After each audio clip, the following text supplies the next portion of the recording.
Good morning, everyone. Today topic is how to remove catheter. Decatheterization. Catheter क्या है?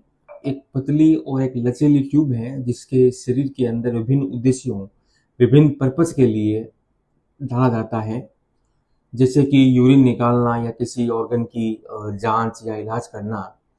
सबसे आम रूप में मूत्र कैथेटर को मूत्राशय में यानी ब्लडर में डाला जाता है ताकि पेशाब को बाहर निकाला जा सके, खासकर तब जब तक व्यक्ति खुद से पेशाब नहीं कर सकता या उसे कंट्रोल करने में बॉदरेशन होती है। Folic catheter removal NABH guidelines according national accreditation board for hospital and health care providers.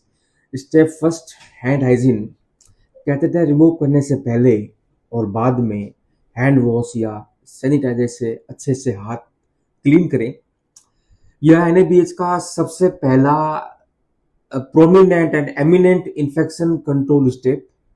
And step 2, equipment ready करें।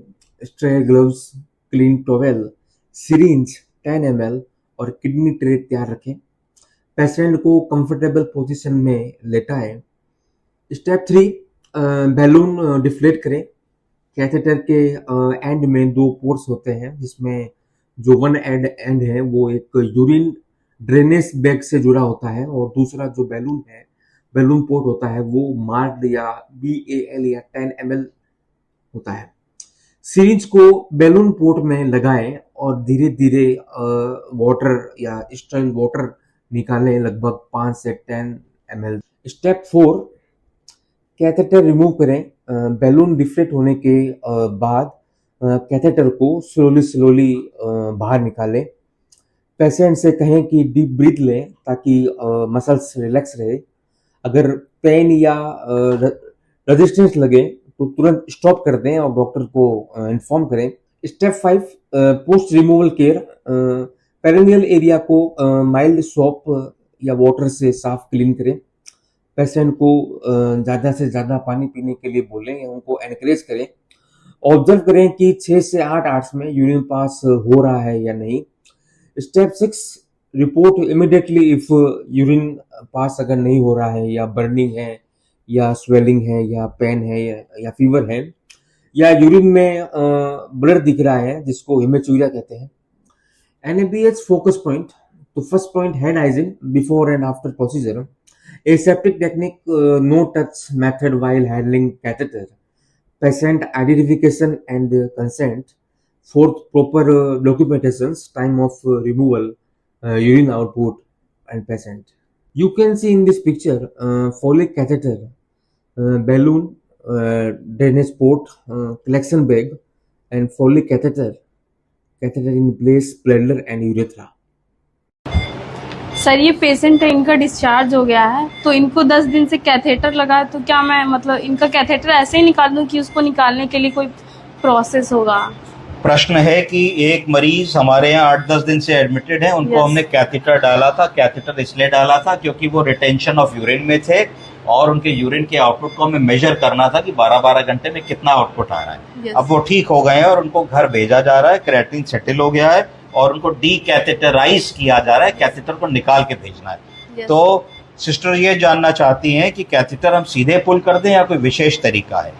तो कैथेटर डालने से क्या हुआ, कैथेटर कहाँ गया? कैथेटर पेशाब के रास्ते से पेशाब की थैली में गया। पेशाब के रास्ते को कहा यूरिथ्रा। यूरिथ्रा वो जगह होती है जहाँ से आदमी मूत्र विसर्जन करता है, पेशाब करता है। और ब्लैडर वो जगह होती है जहाँ पे पेशाब इकट्ठा होता है, जहाँ पे किडनी से पेशाब आता है यूरिटर के थ्रू, और यूरिटर के थ्रू पेशाब की थैली बाल्टी होती है, उसमें इकट्ठा होता रहता है।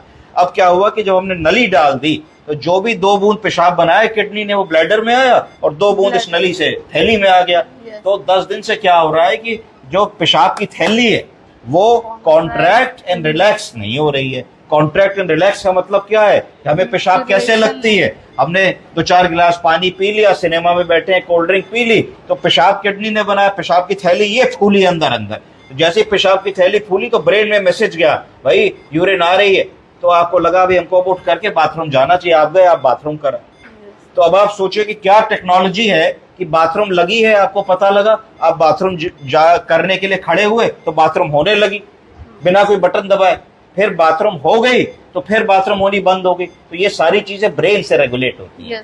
अब मुद्दा आता है कि ब्लैडर में अगर हम तुरंत निकालेंगे तो क्या होगा, क्योंकि मरीज को 10 दिन से कैथेटर पड़ा है तो 10 दिन से उसकी पेशाब की थैली पूर्णतः भरी नहीं और एक्सपैंड और रिलैक्स नहीं हुई, तो उसकी आदत एक्सपैंड और रिलैक्स होने की थोड़ा कम हो गई है। तो अगर हम उसको सडनली कैथेटर पुल करेंगे, कई बार ऐसा होता है कि मरीजों में कुछ समय तक लीकेज होने लगती है, ड्रिबलिंग होने लगती है, इनकॉन्टिनेंस होने लगती है, वो शिकायत करते हैं कि साहब पेशाब हमारी अनियंत्रित है, बाथरूम जाते जाते निकल रही है या धीरे धीरे हो रही है।